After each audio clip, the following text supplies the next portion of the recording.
Ah, an unexpected visitor. Oh, seems like there's more than one of you. Now come on. Come on in. No need for you to be outside the cold. You should be home with your families to be nice and warm instead of mine. However, I'm not going to wish you away. Come on, I just brewed you some tea. Now, tell old Tydareus what you wanted from me. You wanted me to read a story. Well, on this holiday, I guess I could manage to read a story, but then you must go home to your families. Understood? Splendid. Give me one moment. Was there any story you had a preference to? Ah, 'twas the night before Christmas. It's a little late for that, don't you think? Okay, I know. If it's your favorite, it's your favorite. Give me one moment.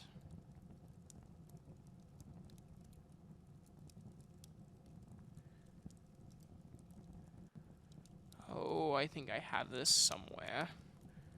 Ah, yes. Ah. 'Twas the night before Christmas, when all through the house not a creature was stirring, not even a mouse. The stockings were hung by the chimney with care, in hopes that St. Nicholas soon would be there. Then the children were nestled all snug in their beds, while visions of sugar plums danced in their heads. And Mamma in her kerchief, and I in my cap, had just settled down for a long winter's nap. When out on the lawn there arose such a clatter, I sprang from the bed to see what was the matter. Away to the window I flew like a flash, tore open the shutters and threw up the sash. The moon on the breast of the new-fallen snow gave the luster of midday to objects below, when what to my wandering eyes should appear but a miniature sleigh and 8 tiny reindeer.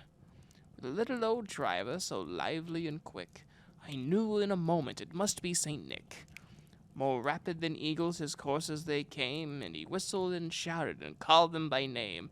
Now Dasher, now Dancer, now Prancer and Vixen, on Comet, on Cupid, on Donner and Blitzen. To the top of the porch, to the top of the wall, now dash away, dash away, dash away all. As dry leaves that before the wild hurricane fly, when they meet with an obstacle, mount to the sky. So up to the housetop the coursers they flew, with the sleigh full of toys, and St. Nicholas too. And then in a twinkling I heard on the roof the prancing and pawing of each little hoof. As I drew in my hand and was turning around, down the chimney St. Nicholas came with a bound. He was dressed all in fur from his head to his foot, and his clothes were all tarnished with ashes and soot. A bundle of toys he had flung on his back, and he looked like a peddler just opening his pack.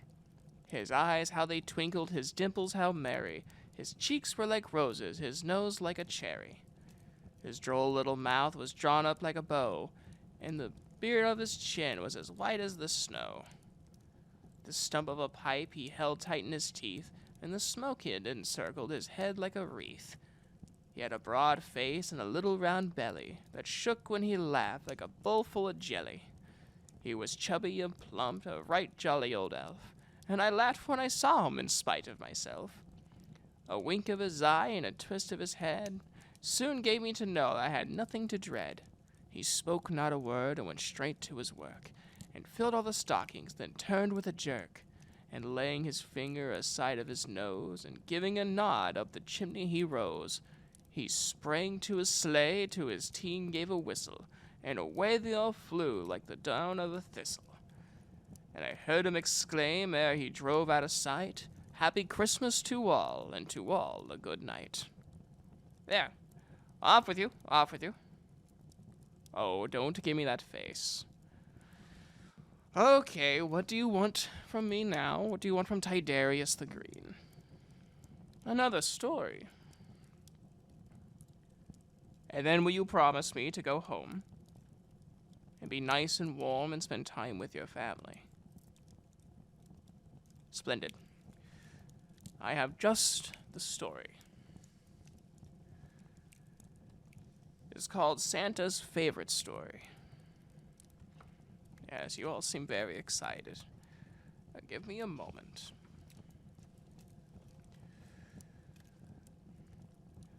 One cold day in December, a fox was walking in the forest. As he looked at the snowy trees, he remembered that it would soon be Christmas. Then he heard something. He sniffed the air and looked around. There, fast asleep against a tree, was Santa Claus. He was snoring. Oh my goodness, thought the fox. Santa Claus has come early this year. I'd better go and tell everyone he's here. So he hurried off to tell all the other animals that lived in the forest.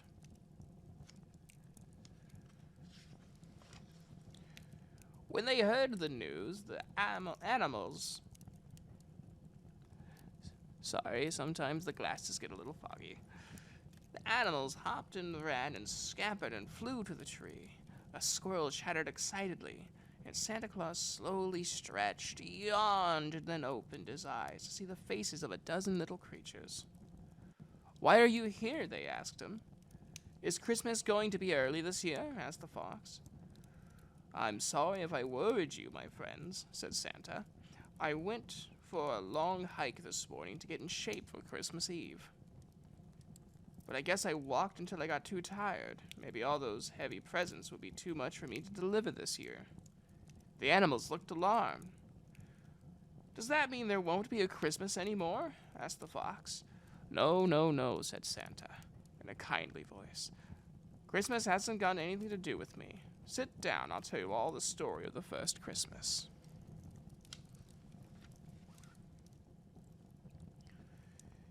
It happened long, long ago in a faraway place called Bethlehem. Some shepherds were watching over their sheep in the fields outside the town. It was very quiet and still.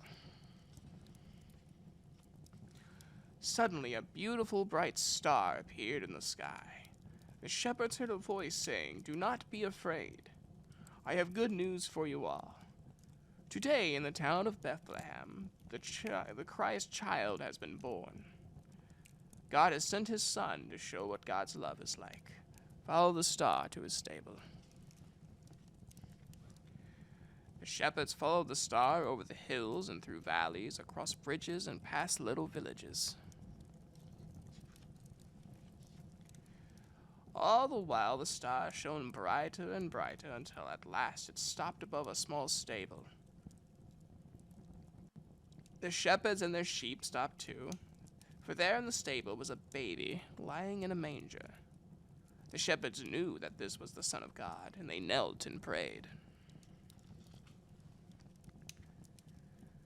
And that is what happened in Bethlehem when the Christ child came. It's my favorite story because it reminds me why we are so happy at this time of year. Love was the gift God gave to us on the first Christmas, and still is, you know. And this love is far better than any presents I can deliver. Santa Claus put his hands in his pockets and looked slowly around the circle of animals with a kind and happy smile upon his face. "How silly we have been," said the fox, "to think that Christmas was only about the presents." "So now you know," said Santa, "but come on, you're right that it's almost Christmas. Let's go back to my place and get things ready." All the animals followed as Santa Claus ran off toward his house. He didn't even look tired anymore, because he had remembered how much fun his work was going to be. The animals stayed at Santa's house until Christmas Day, and helped him every way they could. Of course, the reindeer helped by going out with him to deliver the presents the night before. After a fine Christmas dinner, Santa gave every animal a present, and as they sat around the fireplace later in the day, they all asked to hear Santa's favorite story again. It was a very special Christmas day for everyone. Santa was sure that he had the nicest time of all, though because he remembered the best present ever is Christmas itself. There you go.